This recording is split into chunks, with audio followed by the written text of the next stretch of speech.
오늘 우리 에스더 전도의 헌신 예배를 앞두고 오늘 주신 말씀을 가지고 화려한 말잔치라는 제목으로 말씀 증거하겠습니다. 사무엘하 15장 앞부분 잠깐 좀 복습하고, 이게 계속되는 스토리이기 때문에 앞에를 모르면 뒤에 내용 그 다음 내용 연결이 안 되니까 일부러 내용 정리를 위해 복습을 하면, 백성의 민심이 지난 4년 동안 압살롬에게로 다 넘어갔다는 이야기를 들은 다윗은 가장 먼저 도망칩니다. 그때 백성들의 마음을 살피지 못하고 본인이 아들에 대한 미움으로 인해서, 서운함으로 인해서 감정풀이만 하고 있었던 다윗은 이제 도망자의 신세가 됩니다. 우리는 오히려 요셉처럼 하나님께서 맡겨주신 사명을 잘 살피고 집중할 필요가 있는데 말이죠. 왕답지 못하게 그는 맨 앞장서 도망을 쳤습니다. 그러다가 그가 드디어 벳메르학이라는 곳에서 멈춥니다. 그리고 나서 본인의 원래 있어야 될 자리, 백성들은 피신하고 도망치되 자기는 맨 뒷자리, 그래서 그들을 책임지는 맨 뒷자리로 돌아오게 되는 일이 있었습니다. 그리고 나서 바로 이때에, 바로 이런 절체절명의 왕이 피신가는 바로 이때라는 사람이 등장합니다. 그 사람은 당시 블레셋 외국 사람이었어요. 근데 다 도망간 마당에 그는 왕께 충성하는 모습을 보이면서 나중에 성경에 나오는데요, 그 이때라고 하는 블레셋 사람이 이제 요압 장군과 더불어 그 이스라엘을 지키는 3대 장군 중에 하나로 전군의 3분의 1이 이때의 왕께 충성을 감당했던 이때에게 돌아갑니다. 그 사람이 이때입니다. 그리고 나서 고난처럼 보이는 회복의 길인 광야의 길로 들어갔고, 다윗은 거기서 4가지가 회복됐다고 그랬죠. 기억이 안 나더라도 정리하시면 더 좋습니다. 먼저 하나님에 대한 신뢰가 회복되고, 눈물이 회복되고, 기도가 회복되고, 하나님에 대한 시선이 회복됩니다. 이제 그는 피난을 가는 그런 도망자 내지는 실패자, 낙오자처럼 보이지만 그는 드디어 하나님을 붙들고 회복의 길로 걸어가는 그 다음 장으로 나오게 됩니다. 그리고 나서 그 당시에 최고의 책사였던 아히도벨이라는 사람이 등장하는데, 그때 아히도벨이 압살롬의 편을 들다니 다윗은 대단히 무서움을 느꼈습니다. 아히도벨은 오늘 뒤에도 나오는 것처럼 하나님께 말씀을 받아서 전할 정도로 그의 계략은 출중했습니다. 탁월했습니다. 그 누구도 감당할 수 없을 정도로 지독스럽게 지혜로운 판단력과 전략을 썼던 사람, 그때 그는 기도합니다. 그래서 후세라고 하는 또 다른 인물을 그보다는 못하지만 하나님께서 허락하셨고, 우리가 들어야 될 지난주 말씀의 핵심적인 것, 세상에서 가장 무섭고 뛰어나고 능력 있는 사람은 돈이 많거나 실력이 출중한 사람, 아니면 주변에 사람이 많은 사람이 아니고 기도하는 한 사람이라고 말씀을 드렸어요. 오늘 그 다음 이야기입니다. 이제 피난사리를 가는데 거기서 여러 사람들을 경험합니다. 무려 5명을 만나요. 본인 다윗까지 6명이에요. 그들의 화려한 말잔치를 오늘 확인하시게 됩니다. 6사람이 다 다른 말을 하고 있어요. 우리 여성들, 우리 에스더 전도에도 여성들이니까 여자들은 남자들보다 어휘 구사 능력이 3배로 출중합니다. 남자들이 아무리 말을 잘해도 여자들하고 말싸움에서 이기려고 하면 백전백패입니다. 그런 것 갖고 남자들은 여자를 이겨먹을 수가 없어요. 그러니까 아들들은 엄마한테 까불면 안 됩니다. 엄마한테 100% 당합니다. 남편들도 감히 아내한테 얘기를 하다 보면 역사적으로 훑어오기 때문에 당할 수밖에 없으니 전략적으로 말을 안 하시는 게 좋다. 그 정도로 화려한 말잔치에 인물들이 나오는데 6사람이에요. 그가 도망을 치면서 첫 번째로 만났던 사람부터 잠깐 보면 그 사람의 이름은 시바입니다. 발음을 잘해야 돼요. 시바인데요. 시바라고 하는 사람이 누구냐? 무비보셋의 종이에요. 근데 이 사람은요, 아첨하는 말, 거짓말하는 사람, 그리고 계산적인 말만 하는 사람. 두 번째 나오는 사람이 7절 8절에 시므입니다. 저주했습니다. 그리고 정죄했고 괴롭게 하는 말. 그 다음에 세 번째 말하는 사람이 누구냐? 아비새. 아니 저 시므이 같이 왕을 저주하는 저놈 제가 한 단칼에 베버리겠습니다 하면서 내가 책임지겠다는 말을 하는 사람. 근데 왕이 말리죠. 다윗이 말립니다. 그리고 나서 이제 네 번째 말했던 사람이 바로 그 다음에 다윗이 말을 합니다. 그다음에 다섯 번째는 누가 말을 했느냐? 후세라는 사람이 그 예루살렘에 남아가지고 압살롬의 일행을 맞습니다.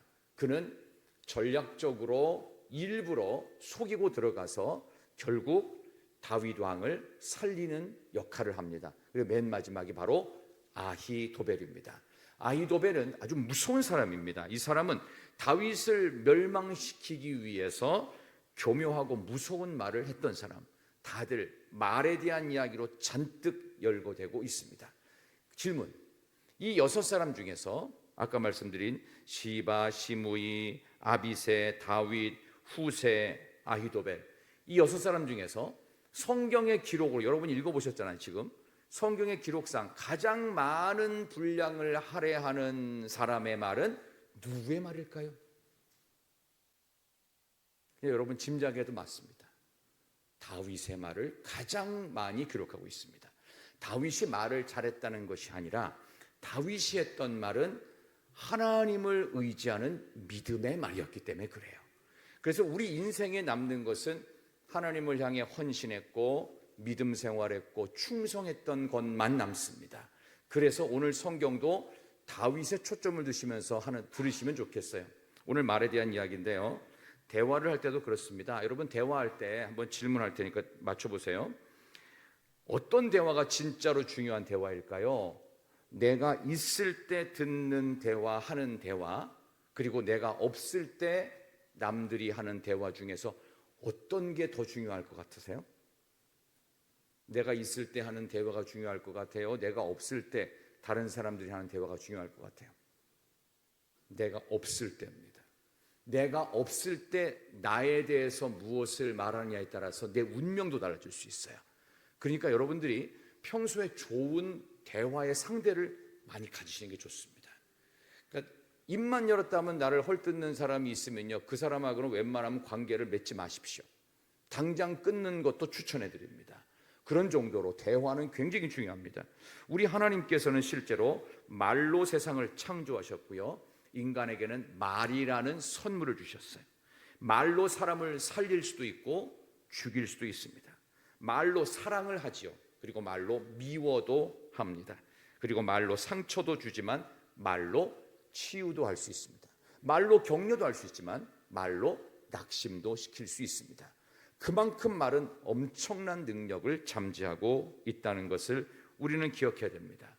그런 점에서 보이지 않는 영적 세계 속에서도요, 참소하는 말을 하는 사탄이 있고, 보이지 않는 영적 세계 속에서도 우리를 중보하고 계시는 예수 그리스도의 말씀이 있습니다. 여러분은 어떤 말을 더 듣기를 원하십니까? 여러분을 지지하고 후원하는 말을 듣기를 원하세요? 아니면 여러분들을 뒤에서 수군덕거리고 비난하고 여러분들에 대해서 안 좋은 말 듣기를 원하세요? 여러분 어떤 말 듣기를 원하세요? 당연히 여러분을 세워주는 말, 여러분을 칭찬하는 말, 없는 중에도 여러분을 살려주는 말을 듣기를 원하시죠. 그렇다면 여러분도 그 사람 없을 때 그 사람에 대해서 좋은 말을 하셔야 돼요. 나는 항상 한 것만큼 받게 돼 있습니다. 그래서 저 사람은 입만 열면 그 사람 없으면 저 사람 욕하더라. 그럼 그걸 그대로 따라합니다, 사람들이. 그러니까 여러분들이 남을 살리는 말을 해야 된다. 하나님께서 우리가 어떤 말을 하기를 원하실까 생각했는데요, 사람 앞에서는 진실한 말을 하시고 격려하고 세워주고 축복하는 말을 하십시오. 그리고 사람이 없을 때는 어떻게 해야 되냐? 없을 때는 없는 그 사람을 세워주는 말, 없는 그 사람을 긍정적으로 평가하는 말, 이걸 하셔야 되고, 말할 때 제일 중요한 거, 사람 의식해서 아첨하는 말 하지 마시고 하나님을 의식해서 진실된 말, 정직한 말이 우리에게 필요합니다. 오늘 이 내용을 한 5가지 정도로 좀 교훈을, 영적 메시지를 한번 찾을 수 있겠는데요, 첫 번째, 나쁜 청지기가 되면 안 됩니다. 시바가 그랬습니다. 시바가 무비보셋의 종이거든요. 무비보셋은 누군지 혹시 아시나요? 갑자기 가물가물할 수 있는데, 무비보셋이 누구냐 하면요, 요나단의 아들입니다. 근데 어렸을 때 그 도망치다가 이 유모가 이 아이를 떨어뜨렸어요.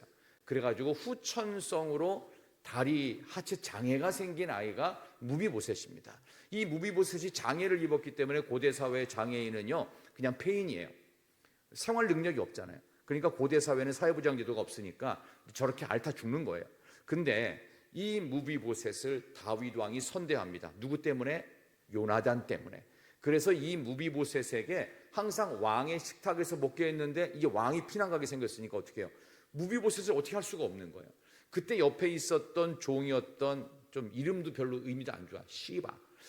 근데 이 시바가 발음 잘해야 돼. 이 시바라는 녀석이 종인데 웃겨요. 자식이 15명이에요. 그리고 종인데 종이 20명이야. 그거 좀 뭐 이상하지 않아요? 분명히 종인데 종이 또 20명이 지 밑에 있고 자식만 15명, 아들만 15명이. 이건 뭔가 좀 이상하죠? 뭔가 이해가 안 되죠? 종인데 지 밑에 종이 왜 20명이 또 있냐고요. 그 말이 안 되는 건데. 그러니까 이런 식으로 여기 나오는 이 시바라고 하는 무비보셋의 종은 사실 투명하지 않은 사람입니다. 뭔가 이상한 뒷구멍으로 뭔가를 챙기는 그런 사람이었습니다. 이렇게 나쁜 청지기가 되면 안 됩니다. 여기서 그 다윗의 피난 일행을 나오면서 나귀를 준비하고 먹을 거 잔뜩 준비하면서 이걸 화려하게 설명을 했지만 이게 본인 거예요? 본인 게 아니라 자기 주인인 무비보셋 거란 말이에요. 근데 무비보셋 어디 있냐고 물으니까 예루살렘에 있고 하면서 막 화려하게 둘러대요. 근데 두 번째로 중요한 메시지 또 있어요. 성급한 결정을 다윗이 내려버립니다. 오늘 본문의 말씀 한번 4절 보실래요? 이 시바를 칭찬을 하네요, 세상에. 자, 16장 4절 보세요. 왕이 시바에게 시작.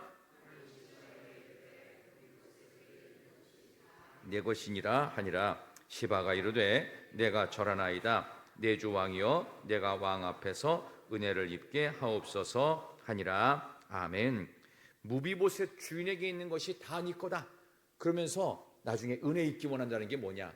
나중에 돌아가시면 저에게도 한 자리 주십시오. 그 뜻입니다. 그러니까 이렇게 상황에 따라서 여기 붙었다 저기 붙었다 하는 사람들이 있어요. 이게 시바예요. 근데 여기에 대해서 다윗이 성급한 판단을 내립니다. 그 우리나라 교육 현장에 이 성급한 판단을 내렸던 가장 결정적인 실수가 있는데요. 이게 뭐냐 하면요, 무신론적 진화론입니다. 진화론이라는 게 뭔지는 여러분이 학교에서 배우셨을 것 같은데 좀 정리하면 세상이 어떻게 만들어졌느냐, 뭐 수십억 년 전에 갑작스럽게 대폭발로 빅뱅 일어나가지고 온갖 뭐 탄소, 수소, 다양한 기체들이 어떻게 우연히 막 섞이고 막 뒤죽박죽이 돼서 어떤 생명체가 갑자기 툭 생겼다는 거예요. 이럴 수 있나요? 여러분 이거 믿으세요? 여러분이 만약에 그 애가 늦게 들어왔어요. 근데 갑자기 정확한 얘기를 안 하고 뭐 어떻게 친구들과 어울리고 뭐 하다 보니까 뭐 새벽 4시 반에 들어왔다고 하면 여러분 믿으시겠어요? 말도 안 돼. 똑바로 안 돼? 똑바로 불어 하면서 위치 추적해볼까? 뭐 이런 식으로 그렇게 하지 않겠어요? 근데 전 인류가 이렇게 생겼다는 걸 우리는 밑도 끝도 없이 믿고 있어요. 이건 뭔 믿음이에요? 무신론적 진화론이 다 이렇게 돼서 교육 현장을 망쳐버려요. 그러니까 진화론은 진짜라고 생각하고 성경에 나오는 창조론은 그건 이론이라고 생각하고, 이게 한국 한국에 있는 모든 학교의 이상한 현상입니다. 이 양쪽 말을 다 들어봐야 되는데 진위 여부도 판단하지 않고 그냥 성급하게 결정해서 그래 그냥 진화론이 맞은 거로 쳐. 이런 일은 없습니다. 전 세계에서 일어나는, 여러분의 인생에서 일어났던 10대, 20대부터 시작해서 70대, 80대까지 이르기까지 단 한순간도 우연은 없습니다. 하나님의 기가 막힌 창조와 섭리에 의해서 여기까지 온 거예요. 여러분의 자녀가 이 아이가 아니라 서울대 갈 만한 애들만 2-3명 줬으면 좋겠는데 하나님은 그렇게 안 줘요. 지금의 자녀가 최고의 자녀예요. 그래야 그 부모가 부모다워지거든요. 부모가 너무 교만할 것 같으니까 안 주는 거예요. 왜? 세상에서 잘 되는 것보다 천국 백성 만드는 게 더 중요하다. 그래서 우리의 인생의 모든 것은 우연이 없어요. 성급한 판단으로 이게 맞다라고 착각하시면 안 된다는 거. 그 다음에 세 번째는요, 현재 모습만 보고 이걸로 사람을 무시해서는 안 된다. 여기 나오는 그 시므이가 그랬습니다. 다윗 끝났다. 그래가지고 그를 막 저주하고 막 온갖 악담을 다 퍼붓습니다. 이런 거 잘못된 거예요. 나중에 다윗이 회복이 되거든요. 압살롬이 죽습니다. 그렇게 될 거를 생각지도 못했죠. 그러니까 우리는 위의 자리에 있을 때, 내가 조금 더 높을 때 밑에 있는 사람을 함부로 무시해서는 안 된다. 예를 들어서 신랑감을 우리 애가 데리고 왔다고 칩시다. 딸내미들이. 근데 뭐 아주 쉬운 예입니다. 판사가 될 아이, 의사가 될 아이, 검사가 될 아이, 변호사가 될 남자애를 데리고 왔어요. 여러분의 얼굴이 어떨 것 같아요? 우리나라는 의사에 대한 과도한 집착이 있어요. 이것도 좀 문제가 있는 거예요. 그런데 그 많은 사자 중에 전도사를 데리고 오면 아이고, 내가 애를 잘못 키웠지, 이렇게 하실 분이 대부분이에요. 대부분 얼굴 표정이 다 써 있어. 누가 말하지 않아도 다 그래요. 이게 왜 그렇게 돼요? 미래를 모르는 거예요. 현재만 보고 판단해서는 안 된다. 아멘하는 분이 별로 없어요. 전도사 사위는 맡고 싶지 않은 것 같은 불길한 얼굴 표정이 있는데, 그다음에 네 번째 뭐냐? 박대보다 환대가 더 위험할 때도 있습니다. 오늘 시바가 그랬습니다. 5절부터 8절까지 보면 시므이라고 하는 저주하는 사람의 비난에는 안 흔들려요. 저주에는 안 흔들리는데 아첨과 환대와 박수에는 엄청나게 흔들리고 있는 다윗을 보게 됩니다. 그래서 여러분 조심해야 되는 게 뭐냐면, 나를 칭찬하는 사람, 그리고 나에게 박수 쳐주는 사람, 와 대단하다고 자꾸 치켜주는 사람 있잖아요. 조심해야 돼요. 오히려 조심해야 돼요. 나를 비난하는 사람은요, 내 마음을 딱 겸손하게, 네가 그러든지 나는 믿음 지킬 거야, 나는 흔들리지 않을 거야 하지만 나를 자꾸 치켜세워 과도하게 그러면요 사람이요 어떻게 되는가? 근본이 흔들려 버립니다. 그래서 반드시 실수합니다. 그러니까 무조건 잘해준다고 좋은 게 아니에요. 환대도 조심해야 돼요. 박대보다 더 조심할 게 환대다. 인기 얻을 때, 박수 받을 때 더 낮아져서 나는 이런 거 받을 존재가 아니지만 하나님께 영광 돌리는 여러분 되기를 소망합니다. 그 다음에 마지막으로 다섯 번째, 같은 말을 해도 누가 하느냐에 따라서 다릅니다. 오늘 7절 한번 볼까요? 7절 한번 다시 한번 보겠습니다. 16장 7절입니다. 한번 다 같이 시므이가 7절 시작. 피를 흘린 자여, 사악한 자여, 가거라. 아멘. 아멘을 했는데 조금 마음에 편하지가 않죠. 사악한 자여, 피를 흘린 자여, 가거라. 당장 나가거라 하면서 이거 저주를 퍼붓는 말입니다. 여러분 근데요, 여기에 대해서 다윗이 똑같이 맞받아치지를 않습니다. 이제부터가 설교의 진짜 결론이 들어가는 거예요. 왜 맞받아치지 않았을까요? 오히려 여호와께서도 그냥 두시는데 너 아비새야, 너 가만히 있어라, 하나님도 이거 허락하신 것이다 하면서 본인은 이걸 받아들입니다. 왜 받아들였는지 아세요? 왜일까요? 이미 그는 밧세바 사건이 있었던 사무엘하 11장 때부터 이미 이거하고 비슷한 얘기를 하나님으로부터 들었어요. 나의 죄 때문에, 너의 죄 때문에 너의 집안에 칼이 떠나지 않을 것이다. 이 이야기를 다윗이 먼저 들었어요. 올게 왔구나. 그래서 이 정도의 저주보다 더 무시무시한 사륙극이 앞으로 어떤 식으로 닥쳐올지 다윗은 이제 덤덤한 마음으로 기다릴 수밖에 없었고, 이거를 버텨내야 되는 슬픈 운명 앞에서 다윗은 저 정도의 비난과 저주는 아무것도 아니다 하면서 이것을 넘기게 됩니다. 여러분의 인생에서 우리를 저주하고 우리에게 안 좋은 소리만 골라서 하는 시므이를 만났을 때 여러분은 다윗을 한 번 더 기억하시기를 소망합니다. 왜 여호와께서 명령하셨다고 했을까? 이미 하나님께서 하셨던 말씀이기 때문에 시므이의 비난에 가만히 있던 이유는 자신의 지은 죄가 무엇인지를 다시 한번 명확하게 인정했기 때문입니다. 피 흘린 자여, 사악한 자여, 이 말 외에도 들어야 될 또 저주성 멘트가 있거든요. 충신인 우리아를 배반한 군주여, 그리고 그 아내를 내 마음대로 취한 범죄자여. 거기에 대해서 할 말이 없는 거예요. 자기 자신은 가장 극악무도한 죄인으로 그 당시에 있던 모든 궁궐에 있는 자기의 부하들을 전부 다 공범 만들었어요. 그게 본인이에요. 근데 본인은 왕위를 유지하고 있잖아요. 하나님이 너무 많이 봐주시는 거예요. 그러니까 그는 할 말이 없었어요. 혹시 우리는 괜찮은가요? 우린 괜찮을까요? 무디 선생이 어떤 동네 가서 이제 부흥 집회를 하려고 갔는데 거기 지역 신문에서 무디에 대해서 이렇게 평가를 하더랍니다. 구두 닦기나 하던 무식한 자가 무슨 말을 하려나? 점점점. 지금도 좀 그런 무시는 있지만 옛날일수록 이게 못 배운 거에 대한 또 출신에 대한 이런 비난성 이런 기사들이 많았습니다. 그러니까 이제 무디 선교사 같이 했던 그 부흥 캠프에서 이 스태프들이 고민이 되는 거예요. 과연 사람이 오기는 할까? 그 지역에 왔는데 그 지역 신문이 이런 식으로 비난성 그 기사를 내보냈으니 과연 집회하는 날 사람이 올까 싶어서 묻는 거예요. 선생님, 이거 집회를 할까요? 아니면 우리도 무슨 대안을 낼까요? 아니면 여기를 피할까요? 선생님, 어떻게 하면 좋을까요?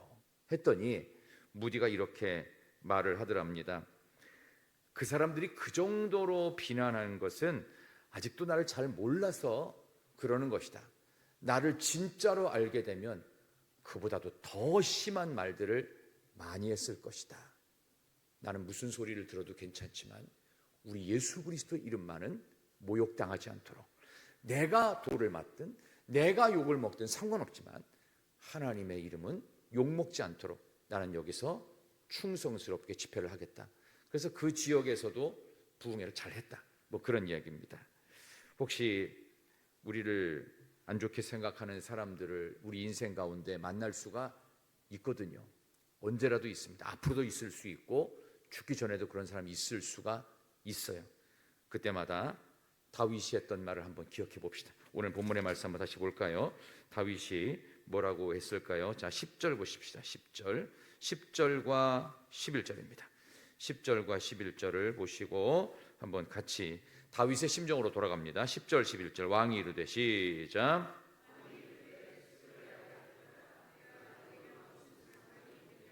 그가 저주하는 것은 여호와께서 그에게 다윗을 저주하라 하심이니 내가 어찌 그리하였느냐 할 자가 누구겠느냐 하고 또 다윗이 아비새와 모든 신하들에게 이르되 내 몸에서 난 아들도 내 생명을 해하려 하거든 하물며 이 베냐민 사람이랴 여호와께서 그에게 명령하신 것이니 그가 저주하게 버려두라. 아멘.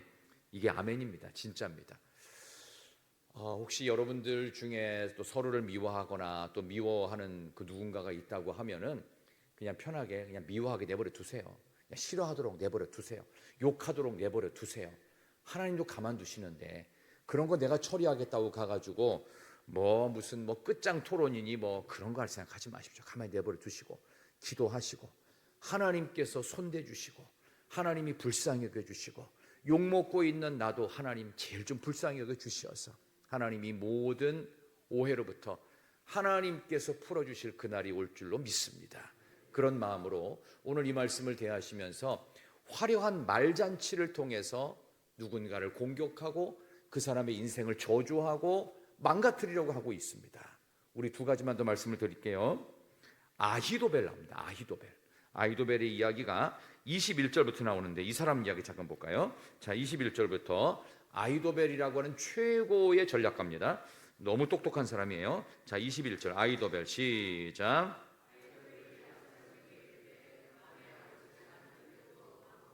지키게 한 후궁들과 더불어 동침하소서.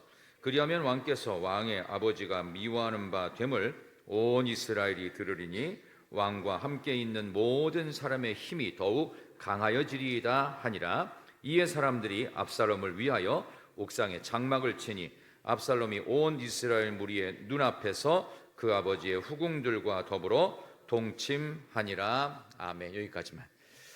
자, 여기 나오는 아히도벨이 얼마나 똑똑한 사람인지는 마지막 23절에 아히도벨이 베푸는 계략은 사람이 하나님께 물어서 받은 말씀 같다. 거의 하나님 수준의 지혜였어요.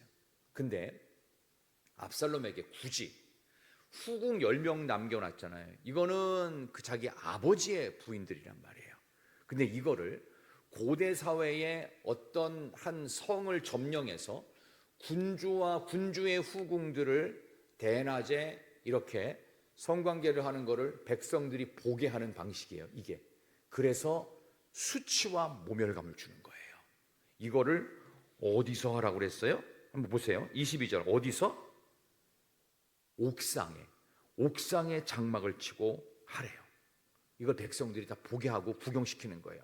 옥상은 지금 슬라브 방식으로 되어 있는 중동사회 슬라브식으로 옥상, 사람들이 보는 겁니다. 그거를 볼 수 있어요.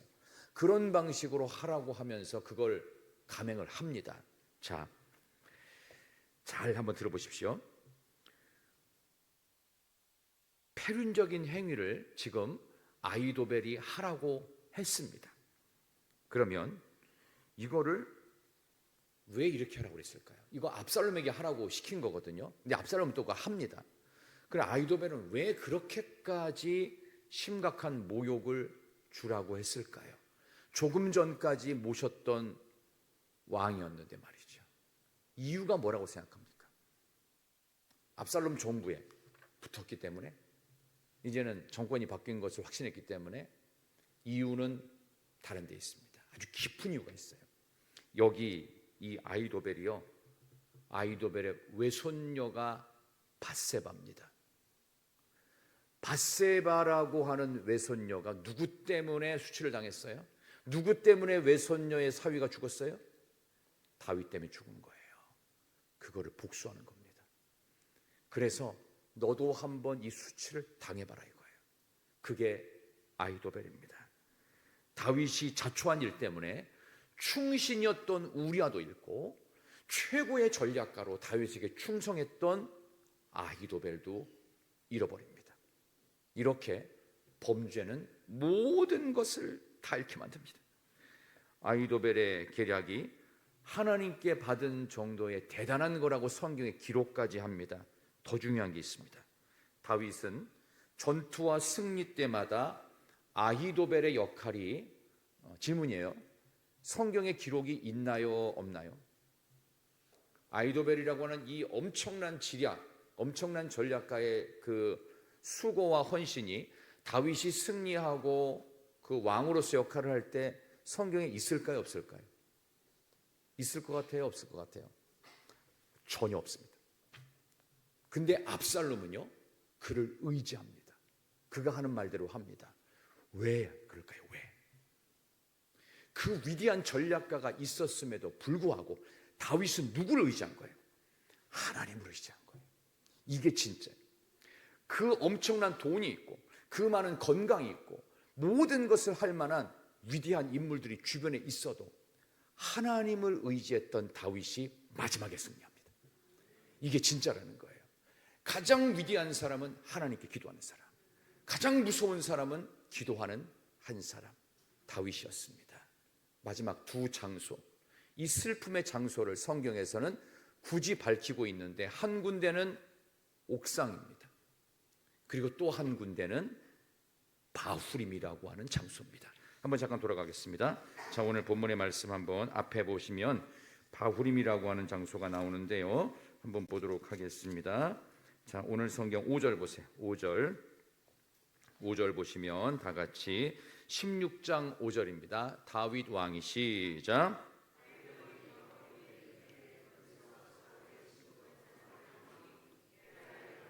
이름은 시므이라. 그가 나오면서 계속해서 저주하고. 아멘. 자, 바후림이라는 곳에 시므이가 나와서 막 저주를 해요. 그럼 바후림이라는 장소하고 이 시므이의 저주하고 아무 상관이 없어 성경에 기록했을까요? 관계가 좀 있는 걸까요? 관계가 아주 깊습니다. 이 바후림이라는 장소에서 다윗은 누군가에게 엄청난 상처를 주었습니다.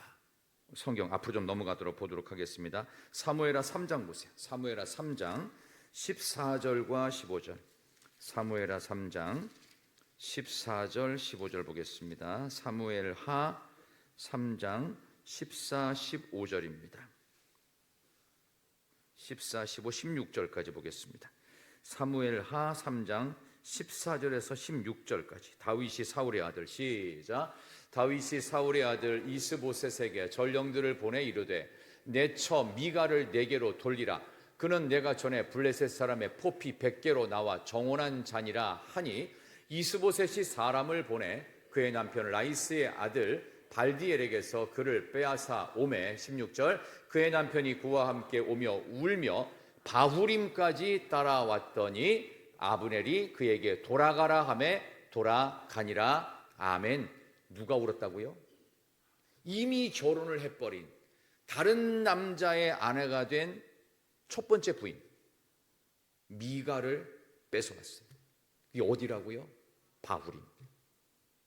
미가를 뺏어와서 정상적으로 결혼했던 또 다른 한 남자의 피눈물이 맺힌 장소, 거기가 바후림이고 그 바후림에서 그는 시므이의 저주를 받습니다. 저주의 장소도, 그리고 옥상은 뭐 하는 곳이에요? 밧세바를 범하려고 봤던 장소, 수치의 장소, 저주의 장소, 범죄의 자리에 있지 마시고 여러분과 제가 은혜의 자리에 있기를 소망합니다. 다윗도 이렇게 어려움의 시기들, 실패와 실수와 문제, 범죄를 지을 수 있다면 우리는 그보다 더한 일도 저지를 수가 있다는 것, 누구도 범죄에서 예외가 되지 않는다는 사실 앞에 우리는 화려한 말발을 앞세우는 인생이 아니라 기도를 앞세우고 은혜를 더욱 구하고 우리의 삶의 모든 자리가 혹시라도 넘어지는 자리, 누구를 가슴 아프게 하는 자리, 누구에게 안 좋은 말을 해서 그 사람을 죽이는 그런 자리가 아니라 살리는 자리, 축복하는 자리. 그래서 하나님께서 그래, 너 그렇게 어려울 때 누군가에게 좋은 말을 했지, 그거 그대로 하나님 갚으시는데요, 하나님은 갚으실 때 째째하게 하나 잘한 거 하나로 갚지 않으십니다. 여러 개로 갚으십니다. 엄청나게 갚으십니다. 그래서 여러분들 지금부터 천국 갈 준비를 하시는데 천국 보화와 같은 것들을 많이 쌓으십시오.